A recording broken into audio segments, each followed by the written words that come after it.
ليه الفوتوشوب دون عن بقية البرامج؟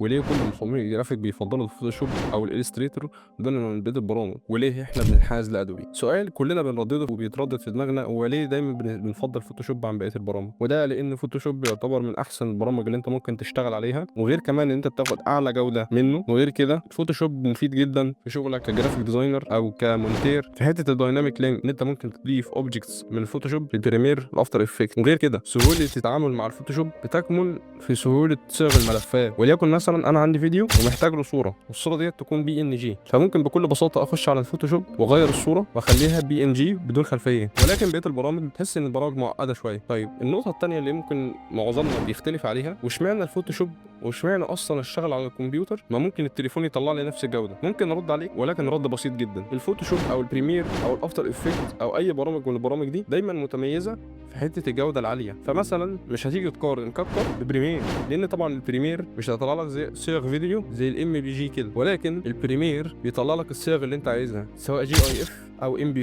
4 او الصيغ اللي انت عايزها من الفيديوهات، ومن اول 360 لحد 4K. انما الكاب كات او اي برنامج تاني غير البريمير والدافينشي والافتر افكت والبرامج المتعارف عليها، مستحيل ان انت تطلع الفيديوهات بجوده عاليه كده. ممكن فعلا تظهر الفيديوهات بالجوده العاليه اللي انت بتتكلم عليها ديت، ولكن استحاله بتكون بنفس الجوده بتاعه البريمير والافتر افكت والبرامج بتاعه ادوبي او الدافينشي ريزولف او البرامج اللي هي موجوده على الكمبيوتر. فسواء انت بتشتغل على التليفون او بتشتغل على الكمبيوتر، فانت لازم اكيد لازم تكون عارف الحاجات دي. طيب نرجع لنفس النقطه تاني، ليه الفوتوشوب دون عن بقيه البرامج؟ الفوتوشوب متميز جدا بواجهته السهله. فانت عندك اللايرز على اليمين، ممكن تتحكم في الصور وتتحكم في الحاجه اللي انت عايزها، وعندك على الشمال التول بار، وعندك الواجهه الاساسيه، ممكن تتحكم في الارت بورد، ممكن تعمل اللي انت عايزه. غير كمان ان انت بدل ممكن تشتغل على ارت بورد واحد تشتغل على كذا ارت بورد، فده حاجه مفيده جدا. وبالنسبه لاي جرافيك ديزاينر جديد، لو هو مثلا يجرب يشتغل على البيكس ارت على التليفون وبعد كده اتنقل للفوتوشوب، هيحس ان هو غرقان. ولكن الفوتوشوب بيسهل الدنيا على الواحد، يعني ما بيخليش الدنيا معقده. فعشان كده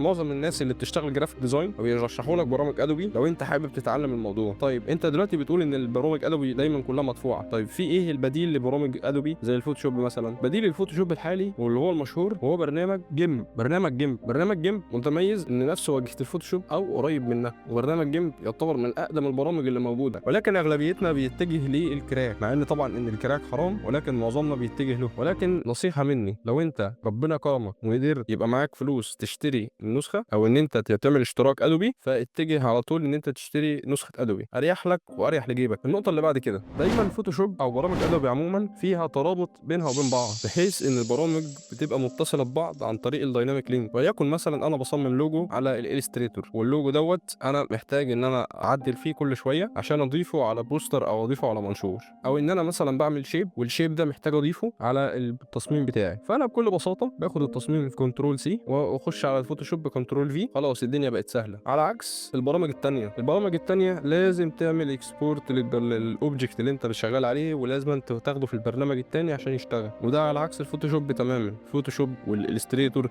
بينهم تواصل جامد، والانديزاين نفس الكلام لو انت بتصمم مجلات او حاجات كبيره. طيب انا مش منحاز للفوتوشوب ولا الالستريتور او برامج ادوبي عموما، ولكن انا برتاح معاها في الشغل، برتاح معاها في التعامل، برتاح معاها في كل حاجه. فانت احسن لك لو انت لسه مصمم جرافيك جديد، احسن لك تتجه لبرامج ادوبي كبدايه حتى لو بالكراك. فمع ان ما بنصحش بكده عشان جهازك برضو فيروسات وكده، احسن لك ان انت تشتري النسخه، ولكن اما ربنا يكرمك. اما بالنسبه للتليفون والفرق بين التصاميم بين التليفون وبين الكمبيوتر، فده مجال لا فيه مقارنه فيه.